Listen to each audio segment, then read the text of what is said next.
적절한 시기는 언제인가요?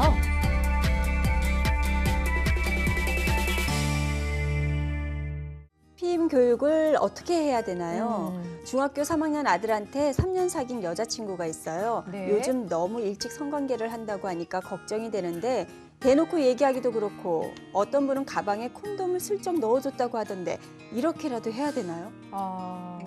제가 봤을 때는요, 선생님, 아무리 뭐 중3이든 뭐 여자친구랑 3년이나 됐든 이런 네. 거랑 중요하지 않고 네. 엄마가 콘돔을 슥 하고 넣어준다는 건 너는 해도 괜찮다, 그러니까요. 해도 무방하다라고 허용해 주는 것처럼 느낄 것 같아서 네. 저는 안 된다고 봐요. 저도 같은 의견이에요. 그래서 이건 좀 걱정되는 얘기예요. 그쵸? 근데 보면 네. 요즘 엄마들이 특히 이제 남자아이를 둔 엄마들이 뭐 이 중학생도 그렇고 고등학생도 그렇고 굉장히 쿨하다고 나는 좀 많이 알고 있어, 개방적이야 이런 걸 보여주기 위해서 이렇게 콘돔을 주시는 분도 많으신 것 같아요. 네. 근데 사실 이렇게 콘돔을 주면 아이들이 그래 그러면 성관계를 만약 하게 되면 이걸 써야지가 아니라 네. 이거 그럼 써볼까? 이런 호기심이 생긴다는 맞아요. 거죠. 한번 그럴 수 해볼까 있어요. 이거군요, 그렇죠. 그냥. 예. 어휴. 그래서 미국이나 영국에서 실제로 이런 그 콘돔을 이렇게 굉장히 많이 나눠주는 네. 편이죠. 그런데 그것이 별로 피임 효과를 아이들한테 전반적으로 이렇게 피임률을 떨어뜨리는 그런 효과를 내지는 않았다라는 네. 거예요. 그래서 너무 왜 미리 이렇게 그 주는 것도 좋지 않다라는 생각이 들고요. 그래요.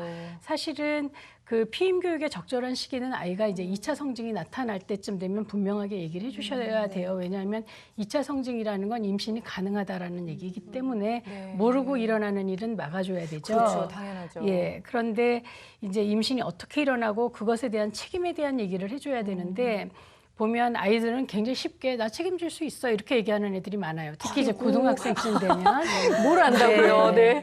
네, 그래서 우리 왜 아까 뭐 이제 대기실에서도 얘기했지만 굉장히 구체적으로 얘기해 주신다고 하셨잖아요. 아니 저는 정말로 그랬어요. 네. 그냥 엄마는 31살에 네. 너희를 낳는데 키우면서 너무 힘들었거든. 근데 네가 만약에 17살, 18살 때 갑자기 엄마가 되고 네. 아빠가 되면 네. 너는 어떻게 할래? 라고 네. 얘기했더니 갑자기 얼굴색이 하얗게 변하면서 돈도 벌어야 되고 애기도 재워야 되고 맞아요. 먹여야 되고 넌 잠도 네. 못 자고 학교도 못 가고 그랬더니 잘 네. 생각해야 될 것 같다고 얘기하더라고요. 네, 저렇게 구체적으로 얘기해 주시는 게 굉장히 중요하다고 근데 생각해요. 저는 오히려 너무 크게 충격을 주는 네. 게 아닐까 하고 걱정을 좀 했었거든요. 아니에요. 그러니까 아이들은 책임을 그냥 막연하게 생각하는 거예요. 그런데 그게 아니라 경제적인 책임, 돈이 얼마나 들고 네 시간 다 뺏기고 미래에 대한 걸 다 포기해야 될 수도 있어. 이런 이야기를 구체적으로 주면 아이들은 위험을 피해 가려고 하죠. 그러니까 보면 이런 성교육을 하면 당연히 성관계 시기는 늦춰질 수밖에 없겠죠.